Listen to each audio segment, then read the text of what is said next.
தேவாலயத்தை நான் காணவில்லை. அது ரொம்ப முக்கியம். கேணியை காணாங்கிற மாதிரி இருக்கா? அப்படிதான் இருக்கும். தேவாலயமே அங்க இல்லையா?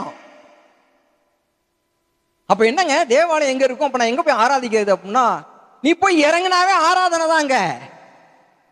ஏன்னா அங்க ஆலயமாவே ஒருத்தர் நிப்பாரு. இங்க நிக்கிறார் இல்லையா? அப்ப ஒருத்தர் நிக்கிறாரா இல்லையா? தெரிகிறாரா உங்களுக்கெல்லாம்? அவர் அங்க நிக்கிறாரு. இங்க கண் திறக்கப்பட்டவர்கள் பாப்பீங்க, அங்க எல்லாருமே பாப்பீங்க. அங்க அவர் என்ன செய்யறாராம்? அவரு அங்க தேவாலயத்தை காணவில்லை. சர்வ வல்லமை உள்ள தேவனாகிய கர்த்தரும் ஆட்டுக்குட்டியானவருமே அங்கே ஆலயமாய் நின்றார். அவரிடத்திலிருந்து வர ஒளி அங்க வர்ற எல்லாருக்கும் அப்படியே